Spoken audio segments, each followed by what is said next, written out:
Von der Leyen, c'est terminé. Le résultat des élections change la donne.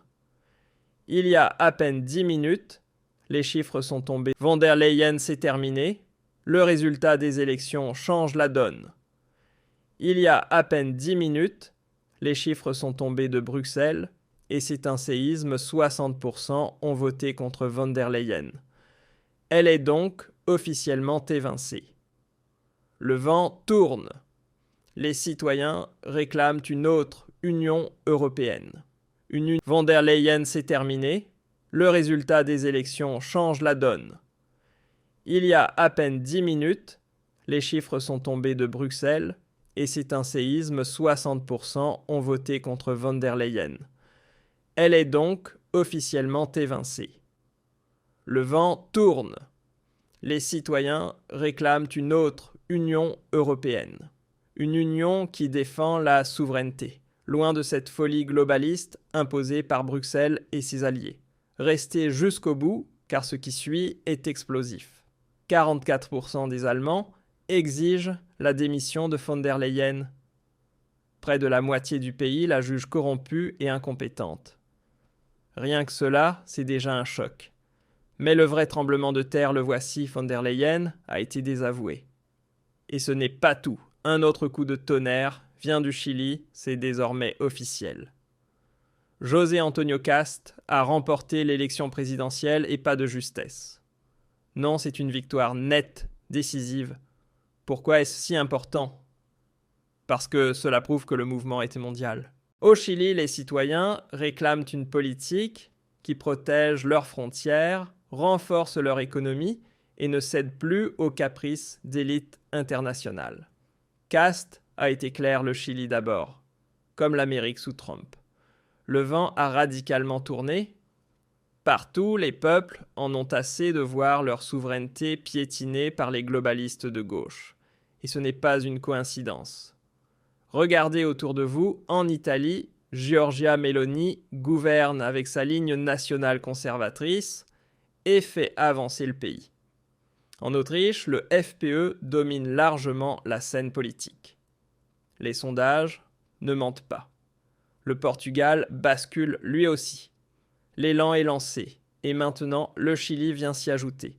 C'est un point de bascule, mes amis. En dehors de l'Europe, hors de l'UE, tout change. Les peuples ne veulent plus des diktats de Bruxelles, plus de frontières grandes ouvertes, plus de milliards d'euros engloutis dans des gouffres douteux. Von der Leyen incarne tout ce qui va mal à Bruxelles, corruption, incompétence, gaspillage. Même en Amérique du Sud, le vent tourne à droite. Comment pourrait-elle survivre encore dans l'UE ? Le résultat des élections change tout. Cette victoire est un effet domino. Pensez aux États-Unis. Trump est de retour et impose America First. En Europe, on le voit déjà partout. L'Italie prospère sous Meloni qui freine l'immigration illégale et relance l'économie. L'Autriche, le FPE, en tête des sondages. Les partis traditionnels tremblent. Le Portugal, les forces patriotiques gagnent du terrain. La dynamique est imparable. Et avec le Chili, le cap mondial est franchi. Les citoyens veulent une politique centrée sur leur nation. Pas une UE qui dicte notre façon de vivre. Von der Leyen, cette figure corrompue éclaboussée chaque mois par un nouveau scandale, apparaît désormais comme une perdante. Sa politique de frontières ouvertes, ses milliards envoyés à des structures liées au terrorisme, tout cela s'effondre. Et le meilleur dans tout ça, l'Allemagne commence à le ressentir aussi. L'AfD, sous la direction solide d'Alice Weidel, s'impose comme la vraie voix du peuple. Elle dit tout haut ce que beaucoup pensent tout bas assez de cette folie. Mais allons plus loin. Regardons de près les scandales à Bruxelles qui vont finir par faire chuter von der Leyen. Sortez les dossiers. Un ultimatum lui est lancé.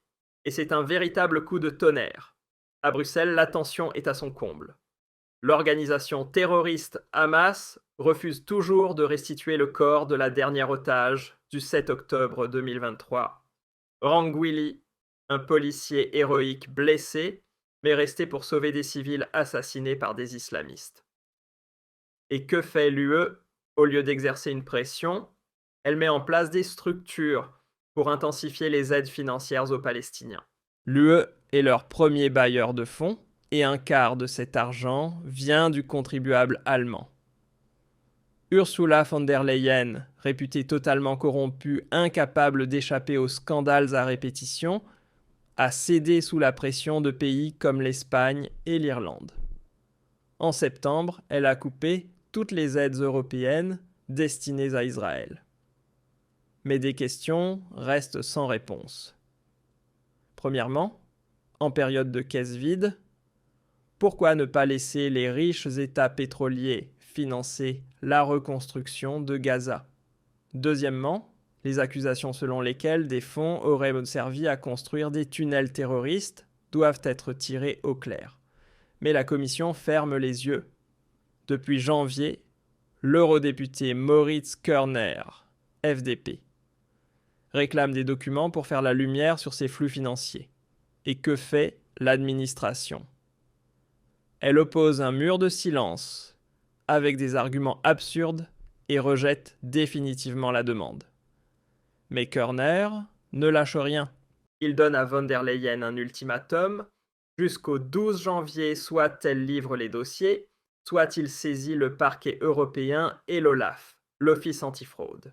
Et voilà le prochain scandale de corruption en route. Écoutez plutôt ce que dit la chef de l'AfD, Alice Weidel. Ursula von der Leyen dilapide des milliards d'argent public dans des structures corrompues à Gaza, tout en refusant la transparence et en cachant les documents. C'est un nouveau scandale de corruption pour une présidente de commission complètement discréditée. Du pur style de cette élite bruxelloise qui vit sur le dos des citoyens. Boum! Weidel tape juste. Au lieu d'injecter des milliards dans des réseaux douteux, von der Leyen ferait mieux de cesser de gaspiller l'argent des Allemands. Cette politique à sens unique nuit à l'Europe et alimente l'instabilité. Encore une preuve flagrante de son incompétence totale et de sa corruption, plusieurs experts politiques et observateurs affirment qu'Ursula von der Leyen risque désormais de compromettre son soutien aux intérêts palestiniens. Même dans son propre camp, le malaise grandit. Une députée de l'Union confie « Il y a quelque chose de pourri » et le président palestinien Mahmoud Abbas n'a plus aucune légitimité démocratique depuis des années. L'eurodéputé Denis Radke ne mâche pas ses mots, l'UE ne sait même pas comment rassembler des fonds pour l'Ukraine. Laissons les États pétroliers s'en charger. La Commission encaisse déjà des critiques cinglantes sur sa promesse d'aide de 1,6 milliard d'euros pour la période 2025 à 2027. Et Weidel conclut « Von der Leyen doit enfin démissionner ». Cette avalanche de scandales est insupportable et pourtant elle continue. Récemment, elle a déclaré vouloir faire la guerre à la bureaucratie. « Tailler à la machette dans la jungle administrative », dit-elle. Ah, quelle jungle, celle de sa propre administration. Elle réclame 2500 nouveaux postes pour le prochain budget 2028-2034. Prétexte renforcer l'expertise en cybersécurité, intelligence artificielle et défense. Mais c'est de l'hypocrisie pure. La chef de l'AfD, Alice Weidel, l'accuse frontalement, tandis que la présidente de la commission promet à grands mots de réduire la bureaucratie, elle jette l'argent des contribuables par les fenêtres pour gonfler son administration bruxelloise. C'est du gaspillage pur et une extension de pouvoir aux frais des citoyens. Même au sein du groupe PPE, les doutes se multiplient. Niklas Herbst, CDU, y voit une dérive autoritaire. Markus Ferber, CSU, prévient « ça ne passera pas, il faut baisser les exigences ». Il ajoute que la Commission échoue lamentablement à simplifier ses propres programmes. Même sa propre famille politique ne la soutient plus. C'est la honte totale. Moritz Körner, FDP, enfonce le clou. Une explosion de bureaucratie, c'est injustifiable. Il faut supprimer les rigidités internes et l'inamovibilité des fonctionnaires. C'est la preuve éclatante de l'échec. Les citoyens, eux, en ont assez. Von der Leyen a échoué. dans le commerce, dans les aides, dans tout.